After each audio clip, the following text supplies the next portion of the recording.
그 감사를 가지고 또 말씀 앞으로 나아가겠습니다. 창세기 29장 1절부터 6절까지 요셉의 신앙을 통해서 그 신앙이 하나님 앞에 얼마나 기쁘게 감사함으로 나아갔는지, 또 그 신앙을 통해서 이 요셉의 인생이 하나님 보시기에 형통한 인생이라고 그렇게 선포받은 그 인생에 대해서 우리가 같이 말씀을 나누겠습니다. 성경의 말씀 창세기 39장 1절부터 6절 한 절씩 먼저 같이 교독하겠습니다. 교독할 때 줄면서도 교훈합니다. 요셉이 이끌려 애굽에 내려가매 바로의 신하 시위 대장 애굽 사람 보디발이 그를 그리로 내려간 이스마엘 사람의 손에서 요셉을 살리라. 여호와께서 요셉과 함께하심으로 그가 영원한 자가 되어 그의 주인 애굽 사람의 집에 있으니, 그의 주인이 여호와께서 그와 함께 하심을 보며 또 여호와께서 그의 범사에 형통하게 하심을 보았더라. 요셉이 그의 주인에게 은혜를 입어 섬기매 그가 요셉을 가정종으로 삼고 자기의 소유를 다 그의 손에 위탁하니, 그가 요셉에게 자기의 집과 그의 모든 소유물을 주관하게 한 때부터 여호와께서 요셉을 위하여 그 애굽 사람의 집에 복을 내리심으로 여호와의 복이 그의 집과 밭에 있는 모든 소유에 미친지라. 주인이 그의 소유를 다 요셉의 손에 위탁하고 자기가 먹는 음식 외에는 간섭하지 아니하였더라. 요셉은 용모가 매연하고 아름다웠더라. 아멘. 오늘 예배 참여한 여러분 모두에게 주님의 은혜의 축복이 임하기를 원합니다. 오늘 말씀을 같이 나누면서 우리가 한 가지 먼저 생각하길 원합니다. 과연 성공이란 뭘까? 실패란 뭘까? 만약에 누가 여러분들에게 지금 성공하셨습니까? 라고 물으면은 어떻게 대답하시겠습니까? 혹시나 또 여러분 실패하셨습니까? 라고 물으면은 어떻게 대답하겠습니까? 예, 성공했습니다. 예, 실패했습니다. 라고 이렇게 자신 있게 얘기할 분이 있는가요? 예, 성공과 실패. 성공이라는 것은 사전적인 의미를 보니까 목적하는 바를 이루다 라고 이렇게 기록되어 있습니다. 또 실패는 원인의 결과를 얻지 못하거나 뜻대로 되지 않고 그르치다 라고 이렇게 되어 있습니다. 우리의 삶에서 돌아보면은 과연 내 삶은 성공했는가 실패했는가, 우리가 그 척도 그 중심의 어떤 기준을 가지고 우리가 그것을 판단할 때 우리의 삶이 과연 성공한 삶인가 실패한 삶인가에 대한 것을 자신 있게 얘기할 분들이 과연 몇이나 될까라고 생각합니다. 그래서 우리는 성공을 추구합니다. 여러분들 이 자리에 참여한 여러분들 혹시 실패를 추구하는 분 있습니까? 아멘이 없는 거 보면 한 분도 없는 줄 압니다. 여러분들, 저와 여러분 모두가 다 인생에서 성공하기를 원합니다. 성공의 그 길을 가기를 원하는데, 그래서 많은 사람들이 성공에 대한 책을 많이 읽습니다. 전문적으로 또 사업이나 또 여러 가지 전문적인 일을 하는 사람들에게는 그 일에서 성공하기를 많이 원하죠. 그러면서 성공에 대한 책을 많이 읽는데, 제가 한 책을 소개해 드리겠습니다. 작년에 출판된 걸로 알고 있는데요. 성공의 조건, 실패의 쓸모라는 책인데, 이 책은 아마 청년들에게 많이 적용된 그런 책인 것 같습니다. 왜냐하면 이 책을 쓴 곽한영 교수님이 부산 대학 사업대의 교수로시면서 자신이 경험한 거, 또 이전에 성공한 사람들의 그 예를 들면서 그것을 통해서 과연 성공과 실패의 그 괴리점이 무엇인가, 그리고 우리가 살면서 성공에 대한 이미지를 그리면서 살고 있지만 사실은 어떨 때 보면 실패한 것 같기도 하고, 또 어떨 때 보면은 내가 이 길을 가야 되는 것이 정말 옳은 길인가 라고 생각하면서 그 길 가운데서 방황하고 갈등하는 경우가 많다는 것입니다.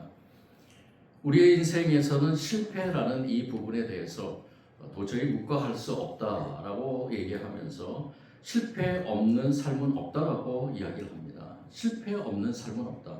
누구든지 실패는 있다라는 것이죠. 그래서 실패를 안 하는 것도 좋지만은 실패 이후에 어떻게 이것을 극복할 것인가. 그래서 성공한 사람들의 예를 들어보면은 이것을 잘 극복한 사람들, 실패를 잘 극복한 사람들이 성공한 사람들이다라고 이렇게 얘기를 합니다. 그런 가운데서 저와 여러분은 하나님의 나라의 백성입니다. 이 세상에 하나님 나라의 백성으로 살아갑니다. 우리의 소망은 하나님의 나라에 있습니다. 그렇지만 이 땅에서 하나님 나라의 백성으로 살아가는 그 삶에서 우리의 성공은 무엇일까라는 것을 오늘 생각해 보면서 여러분들 성경책에서 혹시 성공이라는 단어를 찾아본 적이 있나요? 우리 1독 하시고 2독 하시고 3독 하시고 10독 이상 하신 분들 혹시 성경책에서 성공이라는 단어를 찾아보셨나요? 아마 찾을 수 없을 것입니다. 성공이라는 단어는 성경책에 없습니다. 성경책에 기록되어 있지 않습니다. 그렇다면 실패라는 단어는 찾아본 적이 있나요? 실패라는 단어는 아마 몇 군데 있을 것입니다. 그런데 이 실패도 인생의 실패가 아니라 전쟁에서 패했다라고 이렇게 기록되어 있는 것들. 즉 성공과 실패 이것에 주안점을 둔 것은 성경이 아니라는 것입니다. 그렇다면 성경은 뭐 어디에다가 중심을 뒀는가? 하나님의 말씀을 대표하면서 하나님께서 모든 사람들 통해서 하나님이 특별히 선별한 사람들 통해서 영적인 감동으로 이 하나님의 말씀을 기록한 이 성경에는 실패와 성공이라는 단어가 없다는 것입니다. 그렇다면 이 성경은 무엇을 중심으로 우리가 이 땅에서 하나님 나라의 백성으로 살아가게끔 그 지표를 세우고 표준을 세우고 하나님께서 우리를 가르치고 우리를 인도해 가시는가? 이것이 오늘 말씀의 핵심이라고 볼 수 있습니다. 오늘 이렇게 저와 여러분이 이 자리에서 하나님의 말씀으로 받아들이면서 이 요셉의 신앙에 대해서 우리가 나누는 가운데서 한 가지 생각해야 될 것이 있습니다. 요셉은 과연 성공한 사람일까? 여러분들 요셉은 성공한 사람이라고 볼 수 있습니까? 저는 자신 있게 얘기합니다. 요셉은 성공한 사람이다. 그런데 중요한 것은 우리가 이 땅의 기준으로 벌써 성공한 사람들이냐라는 것입니다. 그것은 아니죠. 하나님이 보시기에 아름다워. 하나님께서 판단하고 하나님께서 이 요셉을 통해서 하나님의 귀한 백성들이 이렇게 살아가기를 원하면서 이 요셉의 일생을 기록하게 한 그 상황 속에서 우리는 한 가지 자신 있게 얘기할 수 있는 것은 무엇이냐? 요셉은 하나님 편에서 성공한 사람이라는 것입니다. 저와 여러분도 그러기를 원합니다. 그런데 이 요셉이 하나님 편에서 성공했다라는 증거가 무엇이냐? 그것은 바로 오늘 말씀에 나옵니다. 3절 말씀입니다.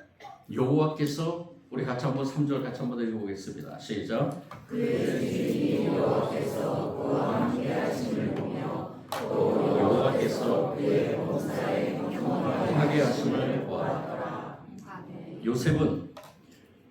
요셉은 참으로 어떻게 보면은 우리가 생각하는 것 이상으로 굉장한 고난 속에 살아온 인물입니다.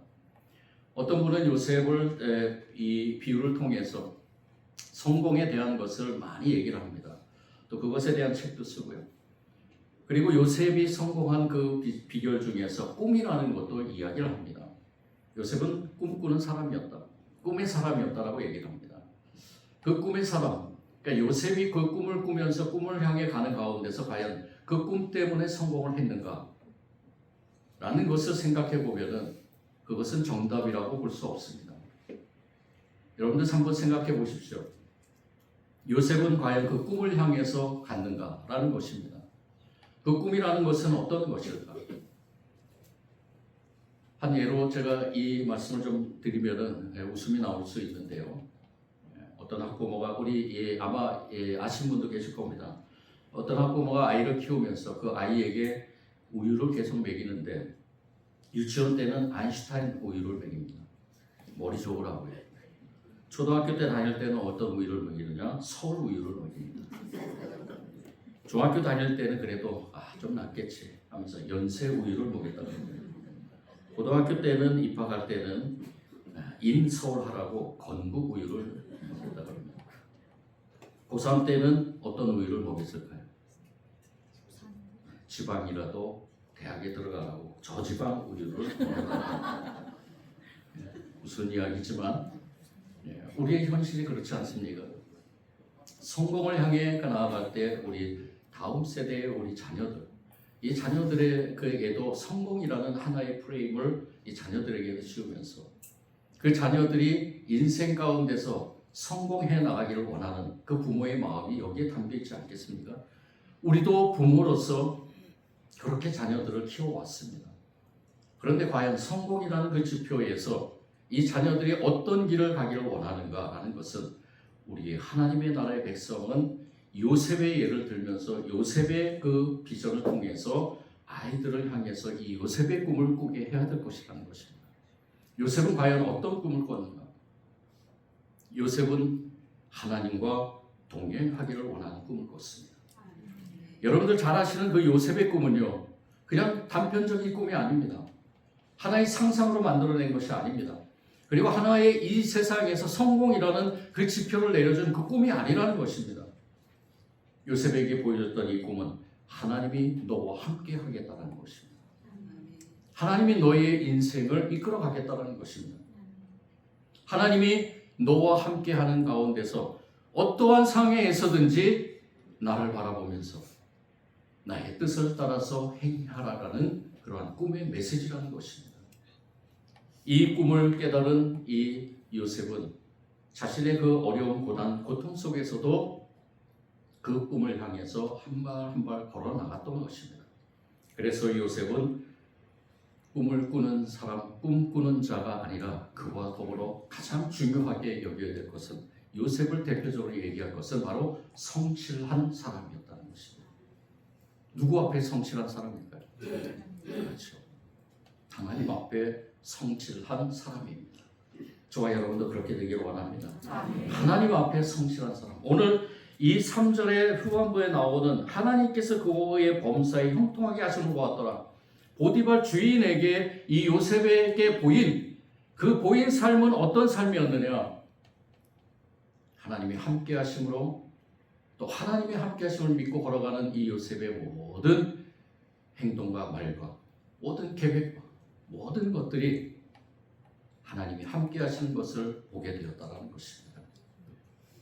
그 삶에서 이 요셉은 자신의 모든 고난 속에서 하나님이라는 그 큰 명제를 빠뜨리지 않았다는 것이죠. 저와 여러분이 잘 알고 있다시피 요셉은 아버지 야곱과 어머니인 라헬의 아주 총애를 받았습니다. 라헬이 처음 낳은 아들이었고 야곱이 그 아내 라헬을 너무나 사랑했기 때문에 첫 음난 이 요셉을 너무나 사랑했습니다. 다른 형제들보다 더 사랑하고 다른 형제들이 시기할 정도로 이 요셉을 사랑했죠. 이 형들이 이 요셉의 시기심에 의해서 이 요셉을 죽이기로 작정하죠. 이 재수 없는 이 요셉을 죽여버리죠. 그래서 그들의 계획은 요셉을 향한 죽음에 이르게 하는 그러한 계획이었습니다. 요셉이 그걸 몰랐을까요? 요셉도 알았겠죠. 이 형들이 자기를 죽일 것이라는 것을 알았습니다. 여러분도 한번 상상해 보십시오. 내 가족, 내가 가장 가까이 있는 가족이 나를 죽일 것이라는 것을 알고 있을 때 여러분들은 어떤 생각이 드십니까? 나를 파멸하기에 몰아넣으려고 계획하는 그 가족의 모습을 보면은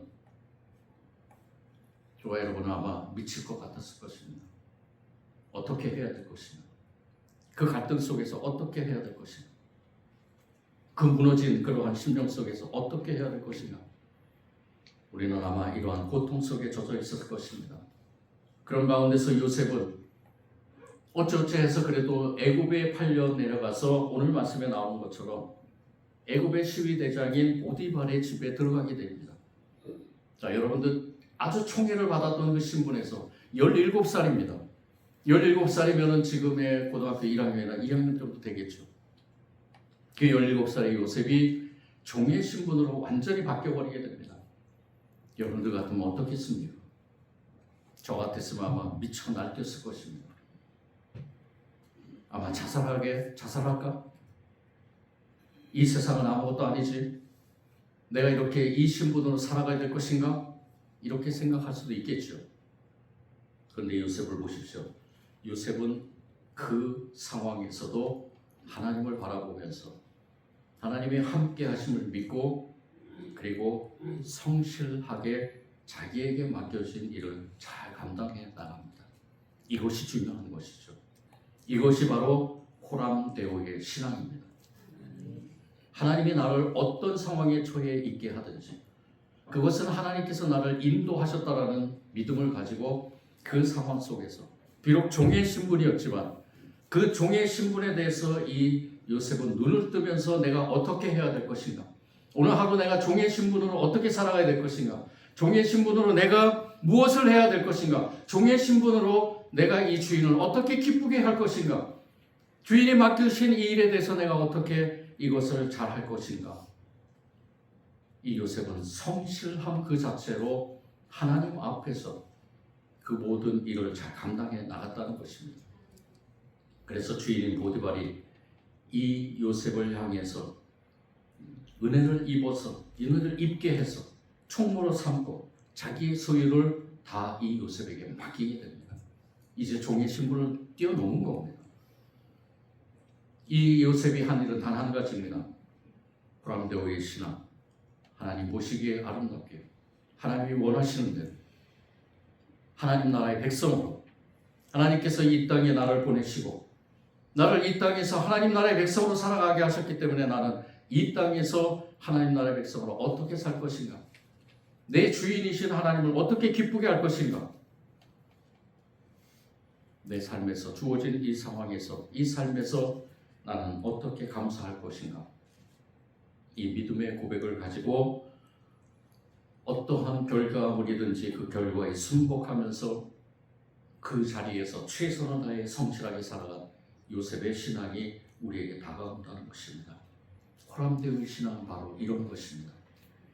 여러분들 꼭 기억하시기 바랍니다. 고람대오의 신앙은 어떤 신앙인가? 요셉이 가졌던 이 고람대오의 신앙은 어떤 신앙인가? 우리가 먼저 생각해야 될 것이 바로 그것입니다. 저와 여러분, 하나님 앞에 성실한 사람이 되기를 원합니다. 아멘. 그 성실은 하나님께서 우리에게 아주 중요하게 이 땅에서 살아가는 가운데 하나님 보시기에 성공한 사람으로서 가장 중요한 어쩌면은 덕목이라고 볼 수 있습니다. 네 요셉은 성실했기 때문에 하나님 앞에 그 올바른 신앙을 가졌기 때문에 이 보디발의 아내의 유혹에도 넘어가지 않게 되죠. 우리가 읽지는 않았지만 9절에 나오는 하나님이 나를 보시고 계시는데 내가 어찌 큰 악을 행하면서 하나님께 죄를 지으리까? 주인의 그 아내를 어떻게 내가 범합니까? 나는 하나님만 바라보면 하나님이 내 앞에 계심을 보고 내가 살아가는 사람입니다. 나에게 어떠한 유혹이 오더라도 나는 그것을 행할 수가 없습니다. 하나님이 보시기에 아름답지 않은 그런 행위를 할 수 없다라고 단정지고 또 그 결과물로 인해서 아무 잘못도 없이 강간미수범으로 되어서 감옥에 잡혀가게 되는 그 상황 속에서도 이 요셉은 굴하지 않았다는 것입니다. 그 증거가 무엇입니까? 이후에 이 감옥에서의 삶에서 마찬가지로 자기가 종의 삶에 마찬가지로 감옥의 삶에서도 성실하게 했다는 거예요. 비관하지 않고 좌절하지 않고 넘어지지 않고 그리고 자기의 목숨을 스스로 끊지 않고 오히려 그 자리에서 더욱더 성실하게 하나님 보시기에 아름답게 행했다는 것입니다. 여러분들 종의 신분보다 감옥에 있는 신분이 어떻습니까? 더 낮은 자리죠. 최악의 자리죠. 저는 감옥에 가보지 않았습니다. 그렇지만 감옥에 가본 자들이 얘기하는 것 보면 너무나 상상 이상입니다. 그 사람들의 그 삶 속에서 이 요셉은 더욱더 성실하게 일을 했습니다. 더욱더 성실하게 하나님 보시기에 아름다운 삶을 살아갔습니다. 누구를 만나든지 그 만남의 상황 속에서 이 요셉은 더욱더 큰 하나님의 은혜를 선포하고 은혜의 통로가 되었다는 것입니다. 그런 가운데서 이 요셉은 이제 하나님께서 쓰시고자 하는 그러한 합당한 열매를 맺기 시작하게 되죠. 이 애국의 총리로서 부름받게 되고 그리고 그 총리로서의 삶 속에서 놀라운 하나님의 역사를 이루어가게 됩니다. 이스라엘 백성들을 애국으로 인도하는 가운데서 그 이스라엘 백성들의 원조인 이 야곱의 그 자손들을 통해서 하나님은 이 애국에서 하나님의 백성의 모형인 이스라엘 백성들을 번성케 하고 그리고 그 이스라엘 백성들을 만들어 나가게 된 것입니다. 놀라운 하나님의 역사의 도구로 쓰임받게 되죠. 그 이유는 단 한 가지입니다. 요셉의 신앙이 고람대오의 신앙이었기 때문입니다. 우리가 여기서 한 가지 생각해 보게 됩니다. 그렇다면 우리의 성공, 우리의 형통은 무엇인가? 과연 형통한 삶은 무엇인가? 하나님이 나와 함께 하신다는 것을 의식하며 인식하는 것이 형통이라고 우리가 생각하면서 나의 삶은 어떠한가? 내 삶이 여러 가지의 그 상황 속에 처해 있는 삶 속에서 나는 과연 하나님과 함께 하는 것을 믿고 그리고 인식하면서 그리고 형통한 삶을 살고 있는가라는 것을 돌아보는 것입니다. 우리가 생각하기를 흔히 형통이라는 것은 고난이나 고통이 없는 것이라고 생각할 수 있습니다. 모든 것이 잘 되는 것 맞지요? 그런데 거기에는 고난이 없어야 됩니다. 슬픔도 없어야 되고. 그런데 어떻습니까? 우리의 인생에서 고통과 고난과 슬픔은 반드시 존재하게 되죠. 그런 가운데서 우리는 형통한 삶이라고 고백할 수 있는가? 여러분들 형통한 삶이라고 고백할 수 있습니까? 지금 이 시간에 내 삶을 돌아보면서 또는 앞으로 내 삶을 바라보면서 저와 여러분이 형통한 삶이라고 고백할 수 있겠습니까? 그런데 저는 오늘 이 말씀을 준비하면서 간절히 여러분들한테 부탁하는데요. 내 삶은 형통한 삶이라고 선포하기를 원합니다. 아멘. 어떠한 상황이 있든지 내 삶은 하나님이 함께 하시는 삶이라고 선포하기를 원합니다. 아멘. 내 삶은 하나님이 인도하신다고 선포하시길 바랍니다. 아멘. 그러면서 요셉과 같이 지금 현재 어렵고 고통스럽고 슬픔에 있는 삶이라도 요셉과 같이 선포하면서 성실하게 하나님 보시기에 아름다운 삶으로 살아가기를 간절히 원합니다. 아멘. 시편 기자도 이렇게 선포했죠. 이렇게 고백했습니다. 사망의 음침한 골짜기로 다닐지라도 해를 두려워하지 않을 것은 누가 함께 하십니까? 주께서 나와 함께 하시기 때문에. 아멘. 주께서 나와 함께 하시기 때문에. 아멘. 주께서 나와 함께 하시기 때문에 나는 이 상황에서 반드시 이길 것이다라는 그러한 고백과 선포가 있다는 것입니다.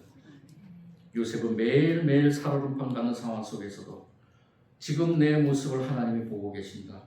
나는 하나님 앞에 있다라고 두벅두벅 걸음걸이를 했다는 것입니다. 요셉에게 하나님이 함께 하셨고 형통하게 하셨다라는 그 메시지가 오늘 이 시간에 저와 여러분에게 주신 하나님의 음성으로 듣기를 원합니다. 아멘. 그렇다면 요셉은 한결같이 어떻게 성실할 수 있었는가? 그것은 바로 임마누엘의 신앙이었다는 것이죠. 하나님이 나와 함께 하신다. 내재적인 신앙입니다. 항상 하나님 앞에서 하나님 보시기에 내 모습이 어떨까라고 돌아보면서 하나님의 뜻대로만 생각하는, 하나님의 뜻대로만 근심하는 그러한 성도의 삶을 하나님께서는 원하시고 계신다는 것입니다. 아멘. 우리 여사이에는 교회에 그래도 기복신앙은 많이 없어졌습니다.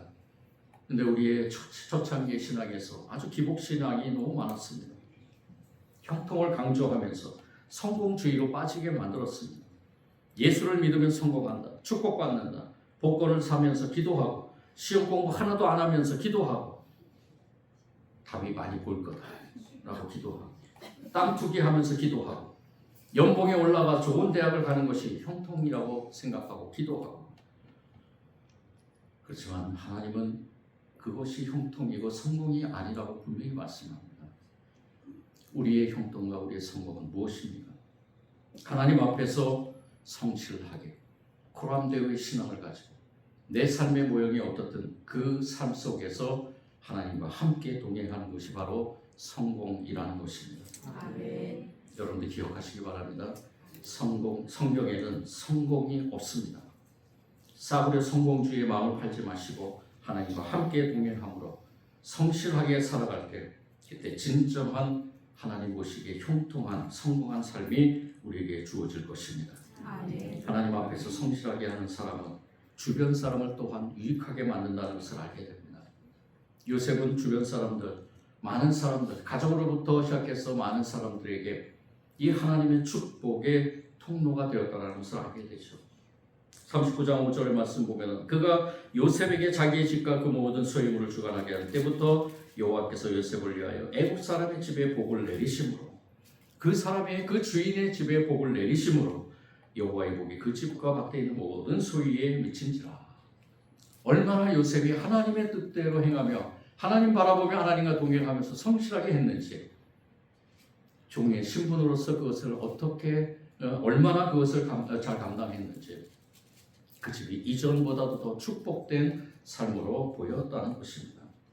요셉의 형통함 때문에 요셉이 아니라 보디발이 형통함을 받을 수 있다는 것을 알게 되었습니다. 빛과 빛이 만나면 더 큰 빛으로 뭉칩니다. 저와 여러분이 이 땅 위에서 하나님 나라의 백성으로서 내게 맡겨진 삶 속에서 성실하게 한 걸음 한 걸음 하나님과 동행하면 내 주위에 있는 모든 사람들이 그 빛된 것을 보고 우리를 향해서 하나님의 나라의 백성의 사람은 저렇게 살아가는구나 라고 생각하면 또다시 빛된 사람이 되어 나갈 줄 믿습니다. 아멘. 담장을 넘어 전 세계로 굽는 샘 곁에 무성한 가지가 될 것임을 믿습니다. 아멘. 이것이 바로 형통함의 원리입니다. 우리 이제 주님 앞에서 모든 것을 다 내려놓고 오직 주님만 바라보며 주님과 함께 동행하는 삶을 살아가기를 원합니다. 아멘. 마지막으로 제가 지난주에 한 주간 일본으로 저는 처음에는 휴가 겸 해서 하길 원했습니다. 우리 둘째 아이가 일본에 있어서 좀 만나면서 여러 가지 좀 이야기도 해주고 전달해주고 하려고 일주일 동안 미리 좀 휴가를 내서 다녀오기로 했습니다. 그런데 막상 하니까 하나님께서 저에게 아주 귀한 메시지를 주셨습니다. 우리 아이가 다니고 있는 아름다운 교회에 일본에 있는 아름다운 교회에 담임 목사님이신 김권종 목사님 선교 사역을 같이 하면서 목회를 하고 있는데 그 목사님의 일생을 들으면서 참으로 하나님은 하나님과 함께하는 사람에게는 큰 축복을 내려주시면서 그리고 축복 속에서 하나님이 쓰시고자 하는 그 시간 속에서 상황 속에서 하나님께서 쓰시고 계시는구나 라는 생각을 들었습니다. 이 김건종 목사님이 저희들과 함께 한 3일 동안 같이 다니면서 저희들에게 아주 강조를 하는 게 있습니다. 여러분들은 비전 트립을 하고 있는 것입니다. 비전 트립을 하고 있는 것입니다.